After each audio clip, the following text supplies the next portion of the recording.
The semi was heading westbound towards Grand Junction and crossed the median into eastbound lanes. And it's just a fresh powder. I'm sure snowboarders are going to love this and skiers are going to love this, but the roads are kind of slippery right now, so you want to be careful when driving. This is just a starting point as veterans get ready for the Colorado rivers and lakes in the spring and summer. Went from 5 hives during the winter to now 13, and they plan on expanding that number to 35. And paleontologists say they found almost 2,000 bones in this quarry, and this is the largest. Now, a 22-year-old Grand Junction man dies after being ejected when his truck rolled over on I-70. The BLM has been using the current plan since 1987, and they've been working on this proposed plan since 2008. Now, I did speak with public affairs specialist Chris Joyner about the plan and how it's going to affect recreation, job creation, and the loss of hundreds of trails. Corey, as you can still see behind me, there's a lot of debris on the roadways, and CSP also confirmed that a male and a female both died in the single vehicle rollover crash. That's right, Emily. This has turned into a crime scene, and the female homeowner is now in custody, and charges are still pending in the case. And President Obama continues to defend the framework of a nuclear deal with Iran. I don't even know. You know that? You know how to do that? The Ready Man? No? I don't know. I don't know. You don't know what that is? No. Oh, man. What is it? Electric slide. That's the electric slide? Electric slide. It's electric. Da, da, da, da. And the City of Grand Junction Parks and Recreation Department is finally starting to see the creation of Las Colonias Park come to life. The construction is going to help a lot of people in the community. I spent the day with the Western Colorado Conservation Corps to find out how the construction will bring some benefits to our local youth.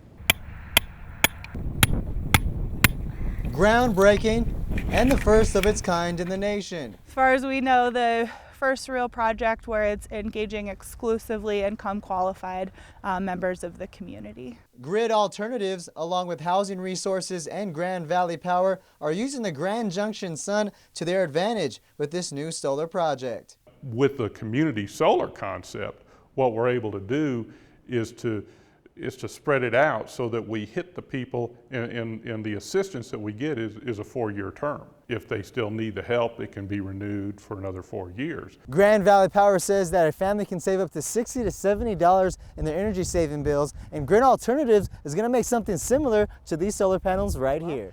But we're going to have just 4 arrays that are 28 modules each for a total of 112 modules that we're installing. For this first phase of the project, these arrays will provide clean and renewable power to 6 to 10 families. We have 1 family officially signed up, which means that we do have some more slots to fill for this program. To apply, a family must be at or below 80% of the area median annual income, which is $49,000 a year for a family of 4.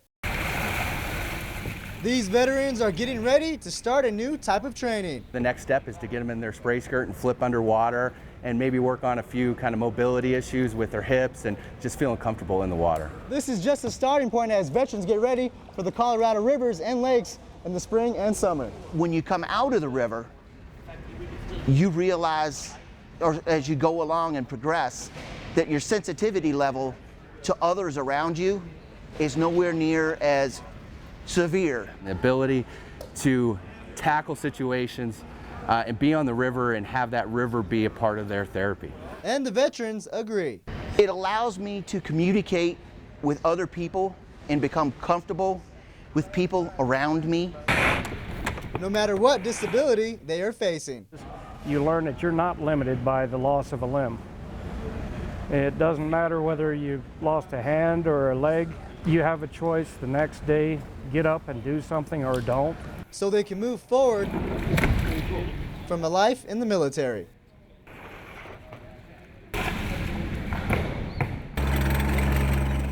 With some finishing touches and the official West Transfer Facility open, customers will be moving from their current location. Grand Valley Transit utilizes the Mesa Mall area for the transfer facility. It's a pain in the butt. You have to wait in line and it takes forever, and sometimes you have to stand, but you know, I think the new GBT transfer point is going to be a very good thing for Grand Junction. However, the new transfer site will have less people standing. This West Transfer Facility will provide restrooms, a pass lobby, a waiting area, really nice facility like we have here in the downtown Grand Junction area.